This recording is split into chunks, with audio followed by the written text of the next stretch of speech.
We're all set. Okay. Well, welcome.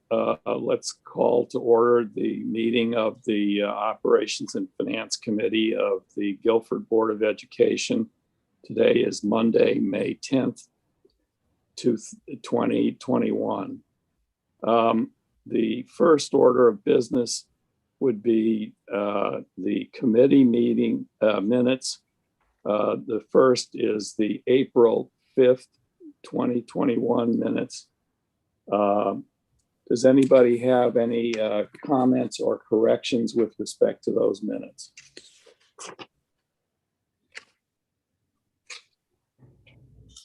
Hearing none, I entertain a motion to approve the minutes. So moved. Could I get a second? Second. Thank you, Maura. All in favor? Aye. Okay. Secondly, we've been asked to add something to the agenda. I'd like to add it as item 3 point. Well, I guess I want to put it ahead of the monthly review. And this would be a discussion on the OPEB trust. Can I get a motion to change the agenda to move that to 3 and have the review of the monthly reports as 4 and renumber as going down the page? So moved. Second. All in favor? Aye. Okay. So let us turn our attention to this subject, which has been brought up at the very possible last minute. Oh, so thank you, Mr. Sands. I will as well apologize for failing to have that final document in the packet. I will note that we have discussed this a few times at other operations meetings, and I will ask Attorney Cohen, first I'll thank Attorney Cohen for joining us tonight, and then I will ask Richard if you could overview the agreement for us at a relatively high level, but if you could describe what the OPEB trust will achieve and then overview that agreement for us. Sure. Thank you. So just maybe, a quick background. Dr. Freeman was correct. I mean, the town of Guilford, their finance director, Mary Jane Malavasi, has been working on the OPEB trust concept for the town of Guilford and has included the Board of Ed in the process. It's probably been a year and a half in the works. I can remember 2019 and between November and December being in a meeting. The OPEB is not a new liability. This is not creating any additional liabilities for the town or the Board of Ed. It's simply a funding vehicle that achieves some better credit rating scores, let's say, for lack of a better word, when the town of Guilford is evaluated by S&P and Moody's, et cetera. And the reason that is that the funds that go into the OPEB trust are dedicated for the particular use of funding the retiree medical benefits that the Board of Ed and the town has already agreed to. So that's why I said these are not creating new liabilities. These are existing obligations that the town provides to its employees and that the Board of Ed, I guess through collective bargaining, provides to its employees. So the OPEB, which stands for other post-employment benefits besides pension, that's what OPEB is, other post-employment benefits or other than pension benefits, is these existing obligations, primarily the retiree medical, and the town and the Board of Ed would be parties to this trust agreement, that the town has already adopted an ordinance creating the OPEB board. And the OPEB board is the pension, I guess it's a pension committee is the term, the pension committee for the town of Guilford, which currently is the investment oversight for the pension plans of the town, which I believe includes a Board of Ed plan. Correct. As well. So the pension committee will be serving as the OPEB board. And then the 5-member trustee group for the OPEB trust agreement will be, and this is pursuant to the town ordinance that was adopted at last week's Board of Selectmen meeting. I believe Katie was there. I think Yes. Dr. Freeman was there too. Yes, I would that is, imagine. thank you, that is correct. Zoom meeting, right. The ordinance, the town of Guilford ordinance for the OPEB trust, it provides for the 5-person trust. Trustees are the town's finance director, the chair of the pension committee, and then 3 other at-large representatives, a representative that the Board of Ed will designate, a representative that the Board of Finance for the town will designate, and a representative or a selectman that the Board of Selectmen will designate. So the Board of Ed has a person that's going to be, that you'll designate, as well as those other 2 at-large members, and those would be the 5 persons. And then the amount of money that's earmarked for the OPEB trust is irrevocably held in the OPEB trust. And the investment of that would be handled by the pension committee.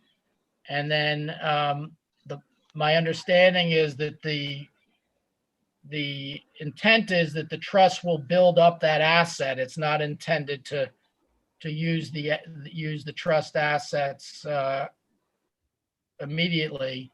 And over time, the advantage to the town and the Board of Ed is that the liability for this future retiree benefit is discounted to a point based on the earnings of the trust that allow you on your financial statements to show that future retiree liability as a smaller number. And that's essentially a win-win for the town of Guilford. The money's earmarked. The accountants can show the liability is a smaller amount because you've put the money into an OPEB trust, and then the employees have some peace of mind knowing that this money is actually not being paid as you go, but it's actually been set aside for them. So I'll stop speaking because I think that's essentially where this undertaking is at this point. Thank you so much. So, oh, sorry, Paul. Oh, I was just going to highlight, I think it's important to highlight that the trust will be comprised of 2 sub-accounts, a town and a Board of Education sub-account. When we spoke a bit about this some time ago, there was concern about contributions to the trust coming from the 2 bodies. The contributions will be maintained in 2 sub-accounts, one for the town and one for Board of Education purposes and employees. And that is on page 3 in section 2.3. I just wanted to draw the board's attention to the existence of the sub-accounts. I'm sorry, Dr. Balspacey. No, go ahead. Mr. Sands, if I just may, I just wanted to reiterate, first of all, what Dr. Freeman just said, because I was just going to say the same thing. On December 19th, 2019, I believe, Dr. Freeman and I, and perhaps Mrs. Trudeau, I think she was there, were invited and participated in a meeting at Town Hall with Attorney Cohen, with Matt Hoey, with Mary Jane, with a couple of other attorneys to discuss this in some detail. It allowed Paul and Linda and I to ask pointed questions. It was at that point that we asked for kind of separate tracking, a separate account of Board of Ed funds and town funds, which just allowed us to keep track of that. It was actually a wonderful meeting because Mary Jane and the town very clearly wanted to make sure that that the Board of Ed was included in all of the discussions and in the kind of final creation of this trust. This is, again, money that we are already spending on these employees. But again, it is a way to secure, as Attorney Cohen said, a particular fund so that we are planning ahead and not just year over year spending and spending this money for these benefits. But I am also going to stop talking. Mr. Sands, it sounded like you had a question, and then again, we can continue to field questions about this trust. Well, I have several questions. First of all, Linda, can you explain to us where the Board of Ed liability comes from that we're supposedly funding with this trust?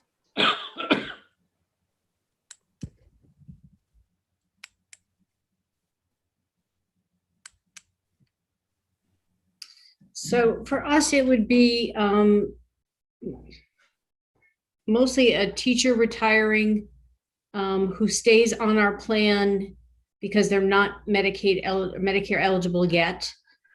So we carry them on our plan now. Explain to me how that works. So if a teacher retires and they're not eligible for Medicare yet, they stay on our plan. They pay the premium equivalent rate, but we pay their full claims, which could be more or less than what, the funding that we get from them. Is that the only way that we would rack up an OPEB liability? I'm not aware of anybody else that would have a clause to cover medical after retirement. Okay. So then the next question is, well, let me just preface this because I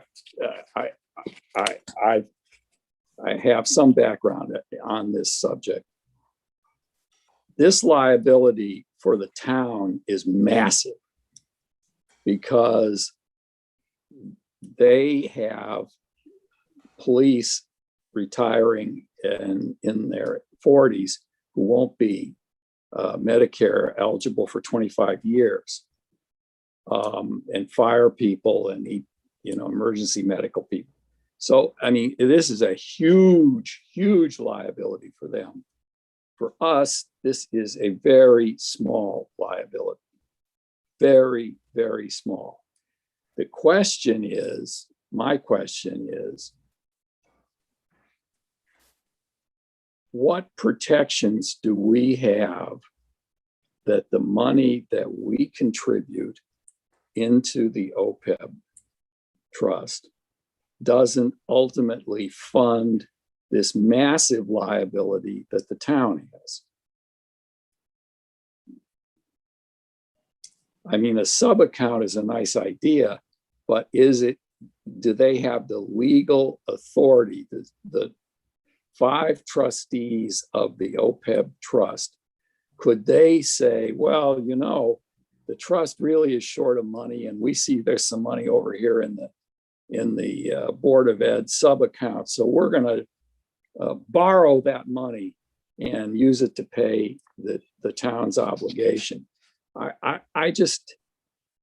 I don't understand how this is going to work. Attorney Cohen, could you speak to that question? Yeah, a couple responses, just, again, it's the town of Guilford and it's the Guilford Board of Education. So you're not, we're not talking about unrelated, towns participating in this. The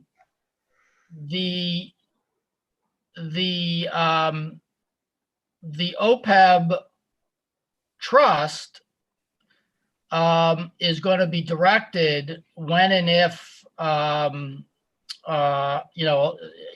claim is going to be paid, or part of the assets in the trust are going to go to. I think you self-insure, if I'm not mistaken. I think that was what Linda's point, someone's Yes. point was, Kitty or Linda. Yes. Self-insure. So the Yes. premium may not be enough to cover the expenses for the trust, but the direction about how to use the funds is going to be, the day-to-day running of it, I think, is going to be through the town. But I guess what's the alternative here if you don't use the OPEB trust? What's the alternative? Well, I guess the difference that where I'm troubled is the difference in the liabilities between the town and the Board of Ed is somewhere between 20 to 1 and 100 to 1. This is not something that is a material financial item to us. It is very material to the town financials. If we're going to go through the process of having separate accounts, then are they separate, or are we just contributing to pay for their liability? I'm at least going to speak. This may not answer your question, and Attorney Cohen may have something to say on top of this. But again, if on page 3, we look at subsection 2.3, there shall be established a town and Board of Ed sub-account, each a sub-account to track contributions, investment gains and losses, and disbursements made on behalf of retirees of the town and the Board of Ed. This again was established because Dr. Freeman, Mrs. Trudeau, and I had questions at this December 19th, 2019 meeting that reflect, Mr. Sands, some of what you're saying, right? That there was a concern about the fact that there were perhaps some differences. And so in response, this sub-account was created, or these sub-accounts were created, acknowledging that there might be differences so that the group, the trustees, OPEB trustees, again, with a designee from the Board of Ed, as well as from the Board of Finance and the Board of Selectmen, could see that and could track that. Mr. Sands, I think to further that, I think while that would not, the existence of the accounts would not preclude the trustees from expending money from both accounts to pay for liabilities accrued on either side of the ledger. It would give the Board of Education the opportunity to observe that and to comment on that, and if necessary, to address the Board of Finance and the Board of Selectmen about the maintenance of the trust moving forward. And so, again, to Attorney Cohen's point, I believe that the benefits of having this and sort of insulating the town as a whole from this liability, the benefits that would be accrued through ratings and other areas.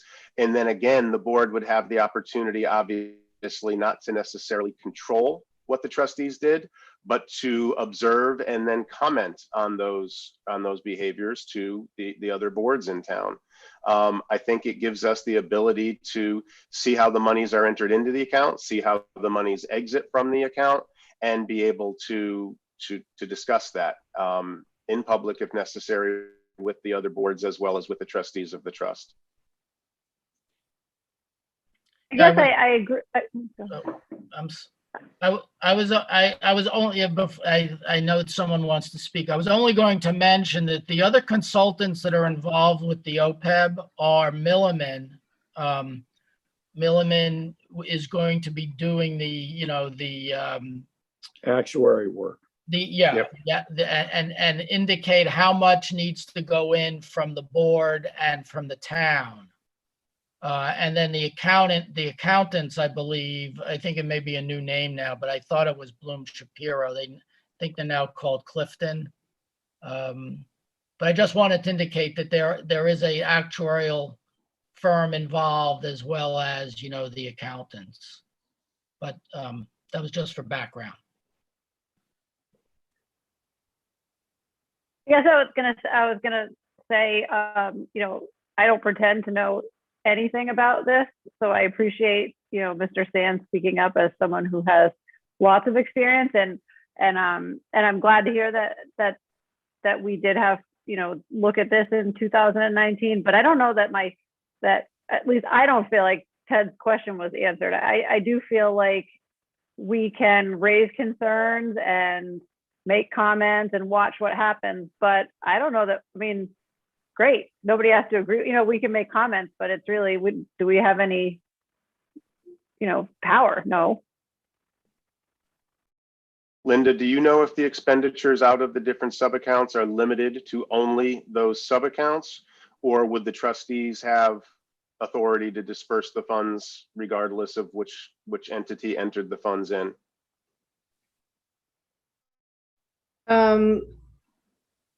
I haven't seen anything in any of the documents that I've read that specifies one way or the other. I can try and get an answer to that. I can see if Mary Jane responds to that question now, so we have an answer going forward. I might try to help also there. If the Board of Ed, and I'm only, I'm not taking a position here really, if the Board of Ed said, we're not going to sign the trust, we think we're being asked to take on a liability that is 100% not ours. I guess that can happen. I guess that's a possibility. I don't know where that leaves the Board of Ed vis-a-vis the town. But I guess the Board of Ed can't be forced to sign the OPEB trust. The Board of Ed would just not be a party to it. That's not, but look, that's not the question. The question that I'm asking is, in the event that 20 years down the line, the obligation of the town is such that the town by itself would not be able to pay it, and there was money in the sub-account for the Board of Ed, would the trustees be able to say, well, it's all one account, so let's take it out of the sub-account and pay the obligation of the town? That's the question that I'm asking. And from what you have said so far, the sense I get is, yes, they could do that. I think actually I'm sorry. I think the answer is actually in the part of the agreement that says that the trustees are directed by the town. So it would have to be the town of Guilford dipping into the Board of Ed's account, right? Okay. Linda, I know there's language, a lot of work went into the language, but I think if you look, and I don't have the trust in front of me, but if you have it pulled up there, I think you'll see that the trustees don't exercise their own discretion. The operation of the plan of the OPEB trust is through the direction of the town vis-a-vis the plans. It looks like that wording is 3.1. Yes. Yes.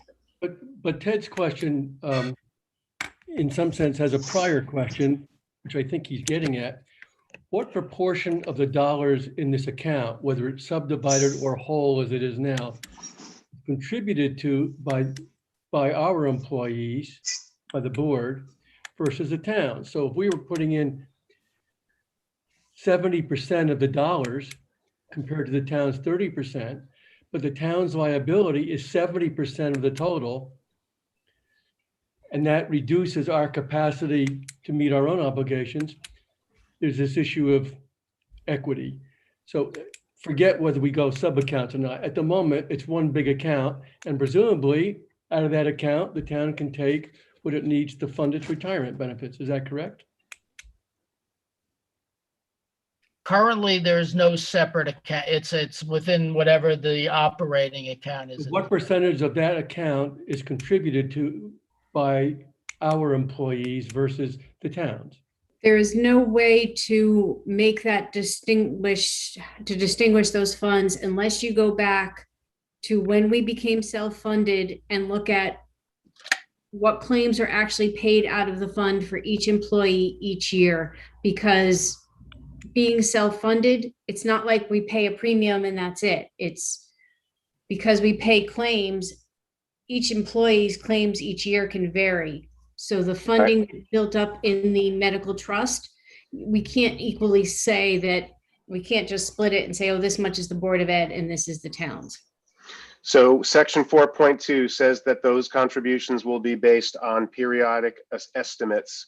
And it appears to me that the trustees will be responsible for establishing the procedures through which the actuarials will establish those. Attorney Cohen, I guess my question comes to this. If the Board of Ed has these questions, and if we would like to have these questions answered before taking action on this tonight, what effect would a delay of a couple of weeks or a month at most have on the establishment of this? I don't think that the board is I don't think that we're talking about the board refusing to sign. I think we're talking about board members looking to have time to have these questions answered. Yeah, no, I mean, I would not want you to rush either. So, you know, I guess, Paul, you know, I don't think a couple weeks or a month to get maybe somebody from Milliman to come in. I remember the gentleman's name. But I'm drawing a blank on it right now. I think it might have been Steve and Arad. I'm thinking of a different Milliman then. And So- then also, excuse me, perhaps have Mary Jane here as well, Yes. so that we have, I would like to suggest that, because she can also, as someone who was really driving this whole thing, can also speak to some of this. I think it addresses a couple of Is this concerns. possible that we could carve some time out of the workshop to? Yes. to Exactly what. I mean, I'm sorry, but I just feel very rushed on this. And this is Ted, don't No, feel no, sorry, no, because I think most of us are in the same boat. It's exactly what I was going to suggest, Mr. Sands. It Yeah. would obviously allow everybody the opportunity to read this document at their leisure, and it would allow us the opportunity to have Mary Jane and possibly somebody from Milliman at your meeting, at your workshop meeting. I don't think that a 2-week delay is going to have a significant impact on the launch of a trust. But again, as I'm looking at the document and trying to look at and read section 4.2 during the meeting, I think if it were tabled tonight, Dr. Balistraci, that we could revisit it at your workshop meeting in 2 weeks. You know, my understanding again, so the Board of Selectmen voted on it last Monday. The Board of Finance is not acting on it until their meeting next Monday. Next week. If Attorney Cohen agrees that, and I believe the email exchange I was involved in recently, even in the suggestion of us voting past May 3rd was okay. If he agrees, and certainly we will secure final word on that. I think that is most certainly the best approach here. And again, I want to apologize for this feeling rushed. I felt that we had discussed this back in early 2020, and clearly there are more questions, and whether it's because of the amount of time that's passed or because of the new documents that we failed to get to you in a timely manner, I think taking 2 weeks will not be the end of the world. It simply positions this board as the last of 3 rather than the second of 3 to take action. I think that's a good idea. And I would say, just to be fair, even if I had gotten this document 3 days ago, without being able to have someone explain and ask questions, I still wouldn't feel ready tonight. So not getting it, much farther in advance, it wouldn't have made me feel ready to do anything about it. Yeah, it's a valid point. And even the question about distribution of the funds, is a big one for me to feel comfortable about it. I think that we can certainly do that, Dr. Balistrason. I agree. And then just the last thing I'll note, it's been mentioned a couple of times, but to be clear, there will be this OPED trustees. One of the members of that group will be a Board of Ed designee. Among the 3 boards, Board of Selectmen, Board of Finance, and Board of Ed, each will have a designee. No more than 2 of those 3 designees can be part of either political party. I will note that Susan Renner from the Board of Selectmen is their designee, and that is one, because she is well qualified, and also because for the Board of Selectmen, they had to select a designee that was of the opposite party of the first selectman. One of the things we will then do is note, since we are putting a pause here, which I think is an excellent idea, we will see what the Board of Finance, who the Board of Finance chooses for a designee, and then we'll either have the choice of designating either a member of the Republican or the Democratic Party from this board. If they choose a Republican Board of Finance member, we will be selecting among our Democratic members for that designee, just to be clear about that. Yeah, maybe Dr. Balistrason, I just wanted to mention, maybe add a finishing touch to that point. The reason is that the ordinance provides, I believe, that the designated at-large trustee members cannot all be from the same political party. And therefore, because of, I think you have a Democratic first selectman, the ordinance also says that the Board of Selectmen's designated at-large member cannot be from the same political party as the first selectman. Mm-hmm. I think it's the only limiting factor in being the third body to take action, is that it may limit who may serve from this board. But to me, that's the only downside. That's the only downside of being third. Oh, yeah, I was only trying to make sure that everyone followed the ordinance, the way the ordinance was written to address there couldn't be all 3 from one political party. Yeah. Okay. Terrific. So, Mr. Sands, it sounds like what we will do at the regular Board of Education meeting tonight is note that we will not be acting on this.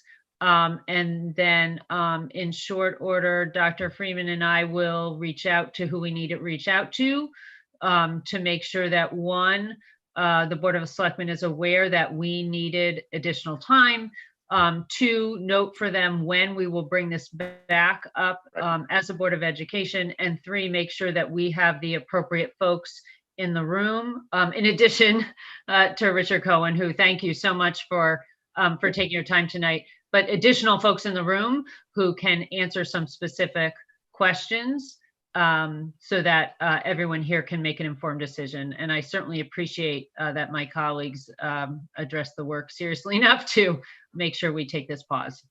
So we're looking at May 24th at your workshop meeting. We will make this your first agenda item and have appropriate people in the room to address your questions. Attorney Cohen, thank you again for joining us. My pleasure. And I always respect all the hard work you all put into this. So, and it's an important topic. So this isn't, there should not be a rush to feel pressured. Totally. Thank you for that. Okay. Well, someone will make sure I'm in the loop, if you need me later this month. Thank you again. Maybe we'll see you on the 24th. Yes, Okay. thank you so much. Have a nice evening. Take care. Okay. All right. Going back to the Operations and Finance Committee agenda, item 3.1 is to get the report of our monthly review. And I believe Dr. Hurst is the reviewer again. Yes, we're going to do this till I get it right. The expenditures for this report was $4,958,088.96. As the amended report that we got earlier today suggests, that's 77.16% of the budget compared to 76.41. A couple of points under employee benefits. Those are higher because of unemployment costs. Last year, we spent 4.6% of our unemployment predicted budget. This year, we spent 102% because we've paid out more money for people who were essentially laid off, coaches, custodial work, substitutes, etc. So that explains in part the substance of why our employee benefits is up this year. Under tuition, under purchase services, we've only spent 54% versus 97% for electricity. This is in part savings of our performance contract, as well as incentives that were built in. And that sort of relates to a question we had last meeting when, or at least people from the Board of Finance were wondering when we would start seeing benefits of the performance contract that we've had. Under tuition, we are $330,000 under our prediction. And on top of that, Linda tells me that we are anticipating slightly better excess cost grant revenues than we were predicting last month, which means that we should continue to show a gain in that. With regard to the warrant, just a couple of items. Under J. DeVoe, page 6, there's a cost of $84.60. It says snow plowing. It's a late bill. It's not for plowing recently. It's a bill that we're getting from several months ago. And under the treasurer's report, page 9, there's a $41,000 cost there. That turns out to be the fact that we make use of unleaded gasoline from the Public Works, and this is a reimbursement for that, and some shared audit costs. And those are some of the issues that I think stood out as I was reading it. Are there other questions with respect to the financials or with respect to the warrants?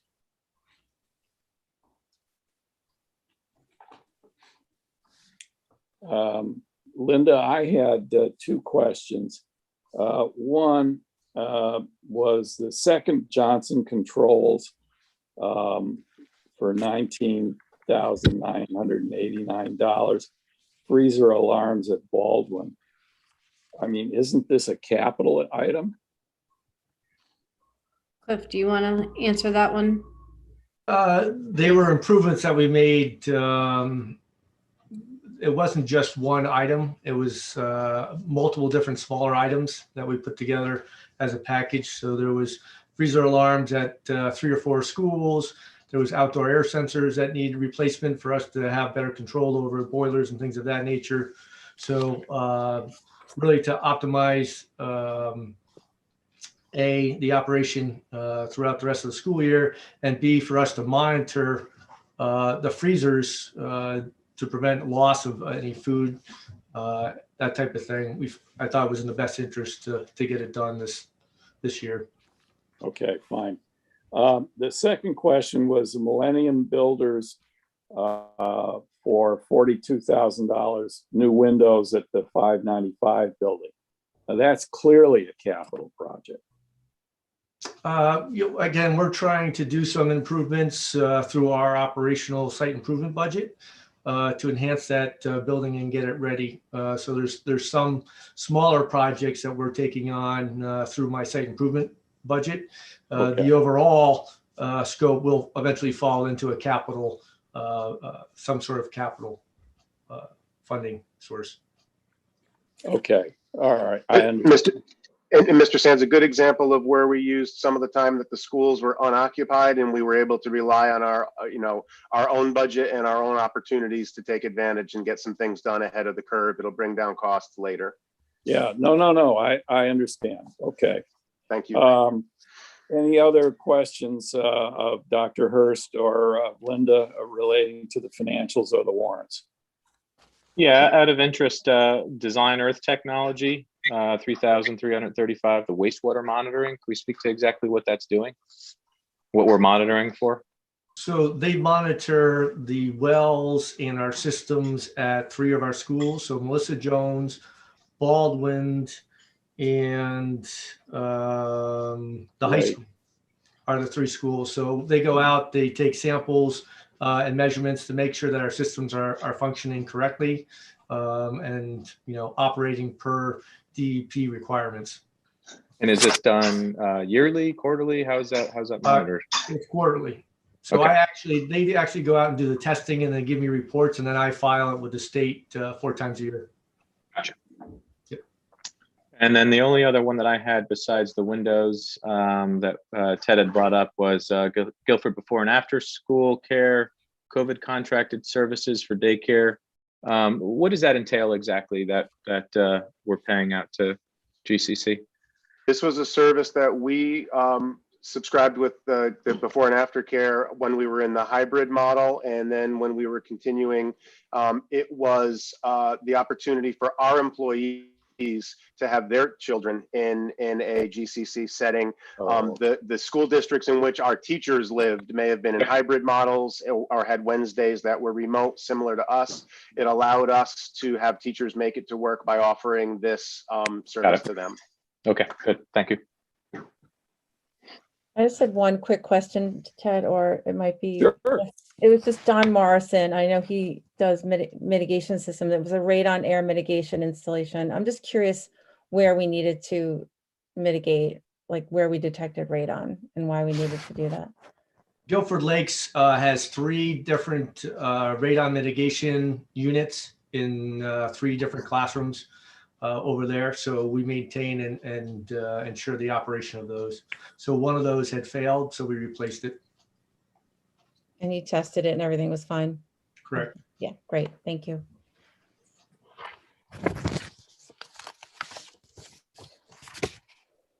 Okay, moving on. Let's talk about dining services reports. Hey, Ted, can I just interrupt for 1 second? I wasn't sure if it's possible to move 7.1 up just so that Good point, Cliff. Thank you. Zach yes. can get off the, Absolutely. Let's do that. I don't know if you need a motion or anything else. Otherwise, I'll just dive right in. Unfortunately, we do just need a motion for Okay, that. so Yep. can I have a motion to Move 7.1 to move up. Second. All in favor? Okay. Thank you, Cliff. Cliff, go ahead. Great. So on the call, we also have Zach, and I think Julia was with us. I'm not sure if she dropped off and can get back on, but in your packets, you should have received a Artist Energy Guilford High School usage cost report for 2020. And I'd asked Zach to kind of walk us through quickly an overview of, kind of how we're performing and kind of real briefly how Artis Energy operates and how it helps us save energy through its operation. So Zach, I'll turn it over to you and you can do an overview. Absolutely. No, thank you very much. Yeah, so if you have the report in front of you, what we're looking at is the second page of the report. And within that report in particular, it's a very high level overview of the energy expenses over the past several years at Guilford High School. In 2018, the energy costs were roughly $330,000 per year. Those were reduced by roughly $77,000 in 2019. And again, reduced by roughly $33,000 in 2020. And so, we've been able to realize some pretty significant savings reductions. The bulk of the 2019 low reductions was due to a solar installation at the site, which was used to offset the energy costs.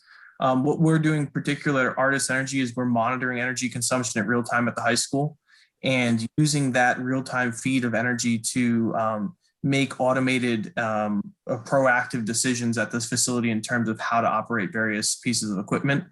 If you look at the donut chart that's in the page there, what we're showing is roughly 50% of the cost structure now in 2020 is associated with demand charges on the Eversource invoice. The remainder is a mixture of fixed costs and kilowatt hour consumption-based charges. And really what we're focusing on as part of the engagement in real-time monitoring is narrowing down those demand-based charges. So those are the charges where if you were to go ahead and install solar, that's going to offset a lot of the consumption-based charges. But when clouds come over, when the solar's offline, or when there's a very strong need, at least at the high school, to cool the facility, that's where demand charges start to become more punitive. And so those are the strategies that we're looking to target. Basically what we're doing is we're monitoring energy consumption in 1 minute intervals, and we're responding to those intervals in a proactive sense that allows us to effectively reduce energy loads when we notice that they're getting to be punitive. And so with that, we're looking at continuing to drive savings by cutting down those demand related expenses at the school. And we should expect to see a continuous improvement in terms of reduced energy expenses. Doesn't the TecoGen system try to help in that area? Correct. So the TecoGen does two things. Obviously, one, it makes electricity, so it's offsetting some of that demand requirements from the school. It also generates heat, which allows us in the winter to use that heat, obviously to heat the school, but in the summer, it actually allows us to use that heat for reheat.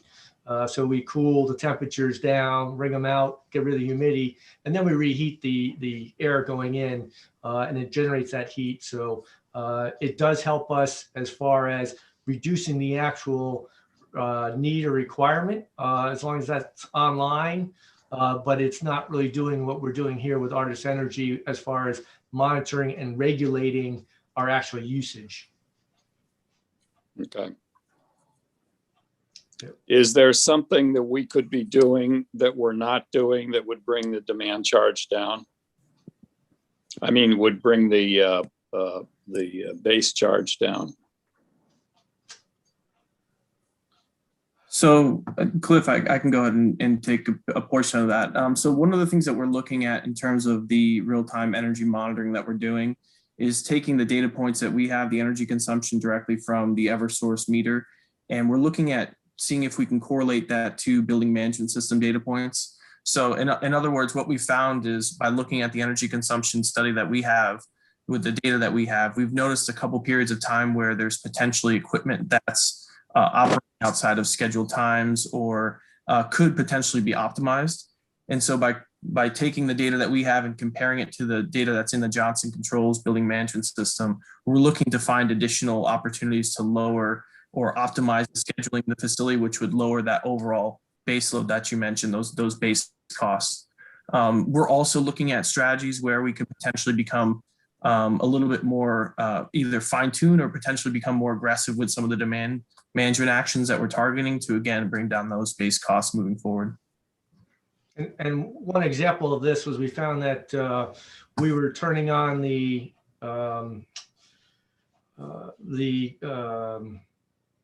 air conditioning. What's my train of thought? We call them the chillers. There we go. We were turning on the chillers too early, and therefore we're getting hit with charges versus waiting till after peak time to actually turn those on.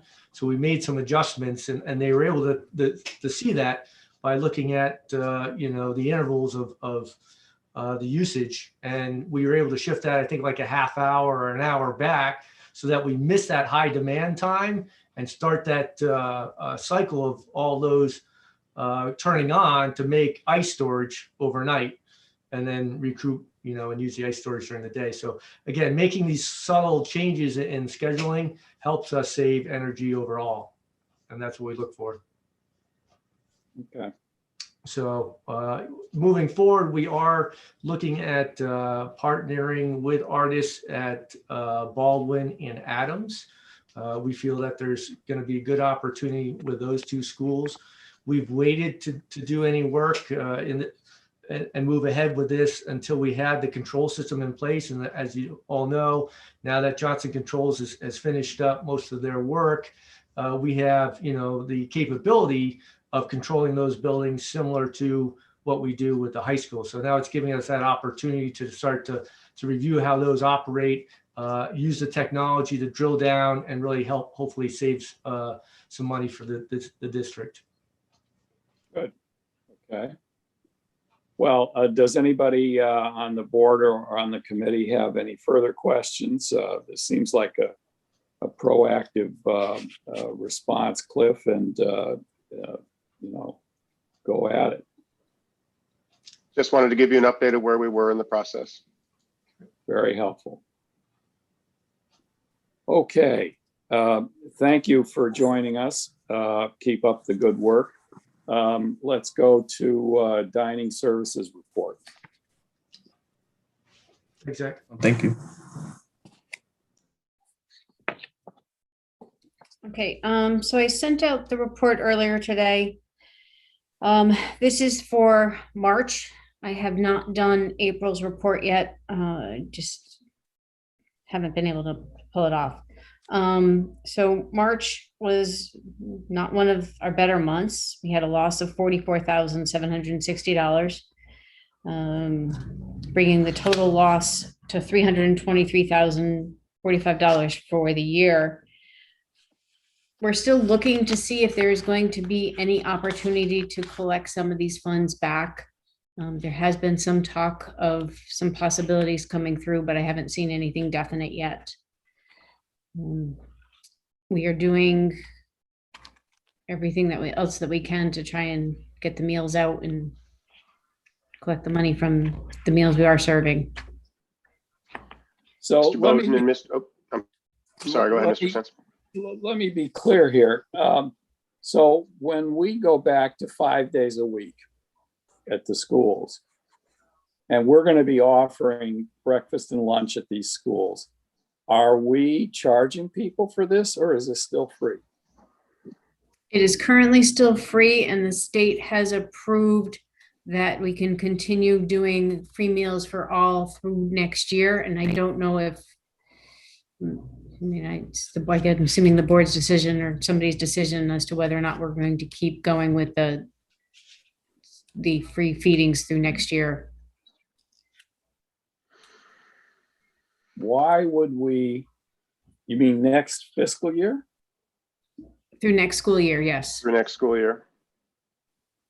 Why, assuming that we had the pandemic somewhat under control and that we were doing in-house 5 day a week school the way we normally do, why would we be doing everything free? We're going to need to come forward with a recommendation, Mr. Sands. At this point, that at this point, this was complicated by a search for a new director. But we're also waiting for some guidance on the State Department of Education about what the opening and structures of school next year may look like. We're not completely sure whether we will be opening the cafeterias to full use the way that they have been opened. And we also want to take into consideration the financial impact on families in Guilford. So we have not determined whether or not we want to fully take advantage of the free serving and make sure that that is something that we continue through next year. I'm not even sure if we have the complete opportunity to just reject that opportunity and go back to full point of service sales. I can't believe I'm going to express this, but I do have some concern that should we make such a bold decision, and then if we were to see movement around the pandemic take a turn away from positive, if we were to see new strands, if we were to see increasing numbers in Guilford, and if we had moved away from the opportunity of providing the free lunches, would we put ourselves and our community in a really bad position? I think we're going to need some more time to come back to the board and make a more specific recommendation or inform the board which way we decide to go when it comes to those two pieces. I will let the board know that at this point, Mr. Bowden and Mrs. Trudeau and a committee have settled on a candidate. I have met the final candidate. We're making an offer to an individual, and we should be introducing you to our next director of food service at the next operations meeting that we have, and we may be in a better position to answer that question or make a recommendation to the board on that question at the next operations meeting.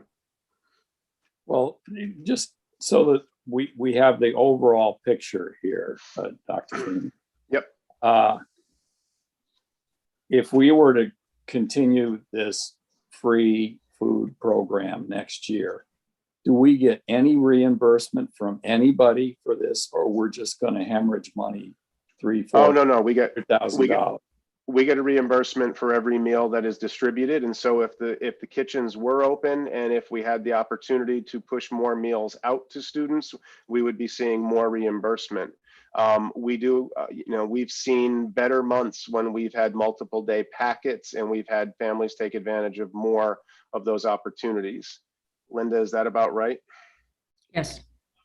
Yes, that's right. So, we'd be weighing the opportunity of if we had full service in the CAFs, would we be able to get more students to take advantage of the lunches provided, therefore increasing the reimbursement and helping to offset these losses? Or would we be better positioned to go back to as close to full service as possible and then charging for the meals again? Okay. But again, any work that we would have been done on that at this point has been slowed by the transition. With a new director in place, we hope to be able to respond to that a little more clearly and in a more detailed fashion. Okay. Fine. Any other questions with respect to the food service? Yeah, Paul, I presume that our budget for next year has built into it an anticipated year of free food as opposed to budgeting it as an income. In other words, have we already anticipated the policy for the following year? So we never really budget for profit off of the food service, but I don't. The budget in front, the budget as proposed did not build in a contingency for significant loss. No, Linda, do you want to speak to that further? No, I think that pretty well covers it. We don't budget for food service as part of our operating budget. We do, when necessary, bail them out of their losses. And there was a period some time ago where that was much more significant than it has been of late. And again, Linda mentioned, we are still working to get guidance from the state on whether we will have a separate source of funds that will help to offset that, or whether any of the COVID ESSER relief funds may be used in that direction. Again, just worth reminding the board, we're not the only district facing these kinds of losses. Pretty much every district in the state that was not already 100% free and reduced is experiencing these same challenges. Okay. Can I just ask one real quick question? So Paul, maybe Dr. Freeman, maybe you could clarify this for me. So the state came out last week and recommended that, or made kind of, I guess it is considered a recommendation that, lunches be provided for free through the next school year. And I know we're understanding clarification, but do you expect it will be, I don't like the word mandate, but an expectations that schools will provide that? Because I'm of the mind, just personally, I'm of the mindset that we should continue to provide it, Well, but we right. can wait and see. Because there are a lot of families that the ripples of this pandemic will go on for a long time for them. That's what I'm concerned. Yeah. I'm very concerned about the state approving the continuation of free services for all and us choosing voluntarily to walk away Right. from that.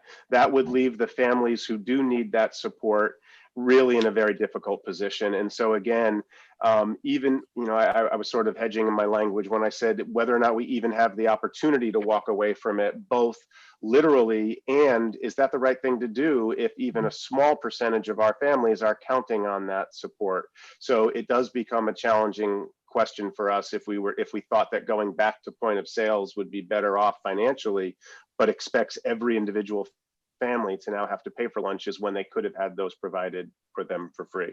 So again, we want to really look at that. We want to weigh that out.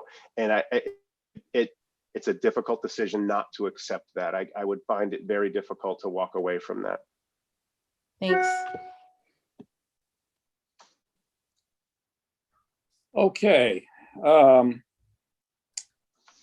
Let's turn to some good news. Linda or Jason, talk to us about tuition report. Okay, so the current projection for tuition, as Dr. Hirsch mentioned earlier, is $330,276 under budget. I did adjust the excess cost just slightly on this one. I am hearing rumors that the final excess cost payment that's going to come in at the end of this month is going to be higher even than the 72% that I put on this report. But until I see it, I'm It may go to 70. leery of going to that number.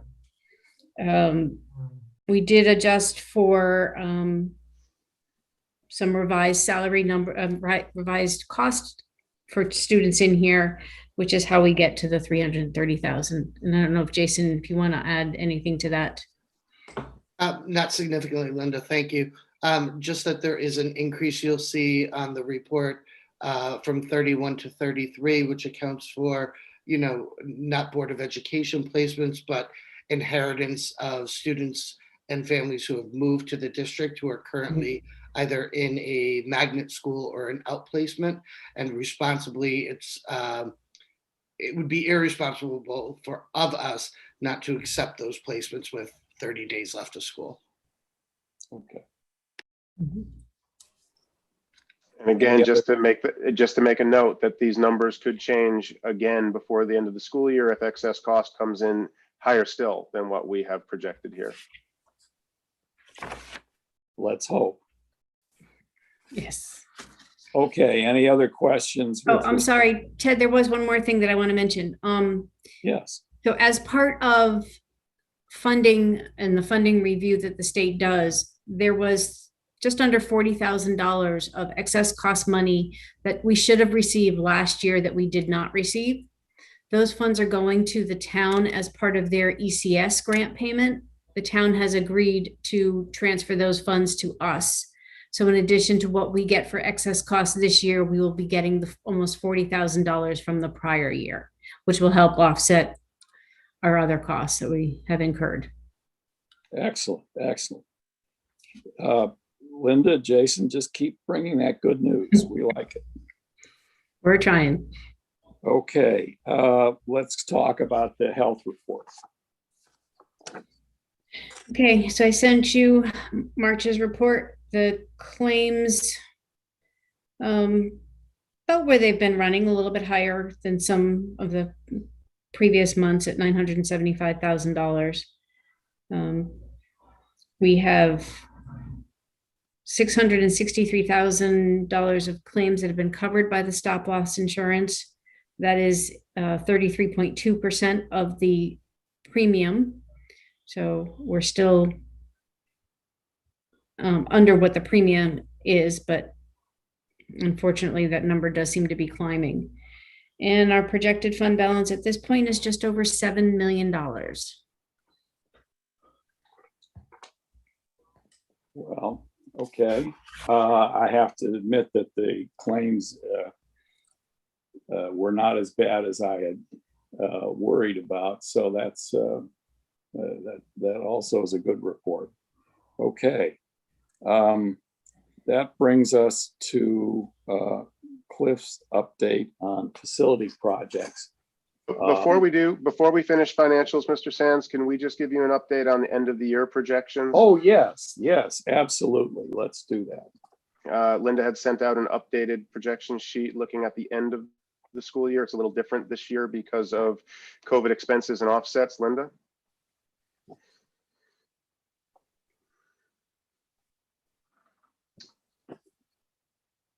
You're muted, Linda. Sorry. Last month we had stated that we thought we were going to be about 300,000 short, and we were going to have to request that much for an additional appropriation from, I really can't find my report. I apologize. We thought we were going to have to request an additional appropriation from the Board of Finance. With some changes that have occurred in the month, we have now adjusted that down to only needing about $155,000. Part of the changes is some additional electricity incentives that we'll be receiving. The checks have been received by the town. They just haven't split it out and sent us our share yet. And the excess cost changes that we will be receiving. So between those items, we are now thinking that we are only going to be about $155,000 short for this year. Now, when you say that we got some stuff relating to energy costs, is this money that we're getting back from Johnson Controls, or this is money that we're getting for the ZREX and stuff like that? It's the ZREX and other incentives. It's not the settlement. It's not the other money from Johnson Controls that we have been talking about. So do you think that the Johnson Control money will come into this fiscal year? That's open for discussion right now. The town hasn't determined with Johnson how that will be, whether it will be a reduction in future billings or whether it will be a distributed payment that comes out before the close of this fiscal year. That is still being negotiated at the town level. Okay. Well, so you've made very good progress. You cut the deficit literally in half. Mm-hmm. Excellent, excellent.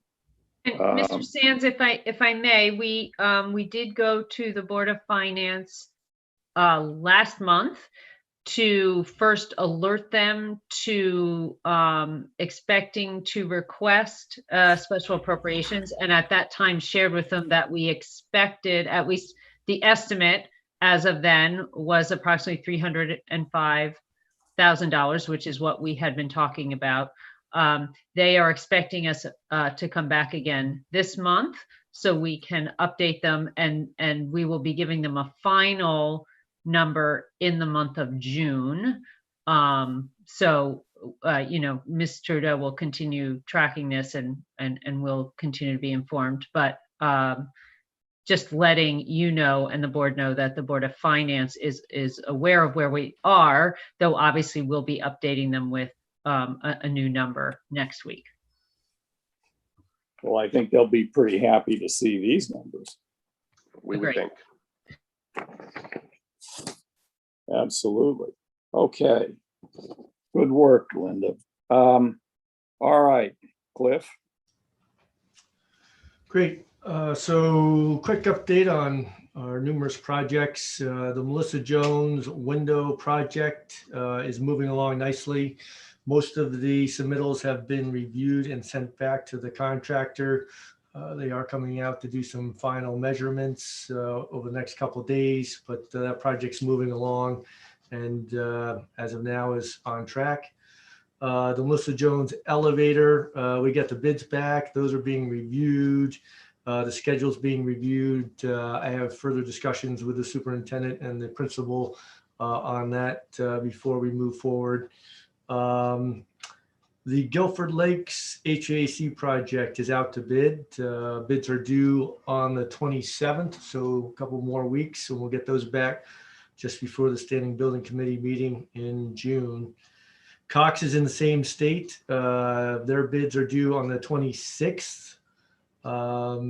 We had bid walkthroughs for both of those projects and had about 10 or 11 bidders at each one of those. So we are hoping to get a good turnout and some good competitive bids for both of those projects. Obviously, scheduling and timing will be critical and be discussed once those bids come back. We'll do a scope review and thoroughly vet the lowest bidder to ensure that we have a good understanding of the schedule and how we're going to meet that schedule. Over at Baldwin, we are finishing up the last of that HVAC project. We are waiting on one change order to come back due to they went to put the ERV in and they were cleaning up and prepping the stand or base for the ERV. That's basically an air handler, and found that it was pretty much rusted through and was not going to be able to hold that new piece of equipment. So we are working with the structural engineers and the engineers to relocate that and determine the least expensive option on how to get that installed. So there's a little delay on getting that piece installed, but we are working to get that done, and that would be the last piece of that project to be completed. So we are close. The energy performance contract, we are in the process of doing the solar installation up at Melissa Jones. So once that project is complete, we really have completed the overall scope for the energy performance contract. So we'll hopefully be looking at closing that out shortly after that. Moving on to the high school, we do have two projects underway up there. We have the stadium field, and that was awarded to H.I. Stone. They are in the process of signing contracts and moving forward. So we do expect that project to happen shortly after we get out of school for the summer. Again, a little bit of a tight schedule, and we are expecting to go through the month of August and September with completion of the field, but hopefully we'll have the field completed by the beginning of October at the latest. So we're moving along nicely on that one. The other minor project that we're finishing up at the high school was the chiller enclosure project.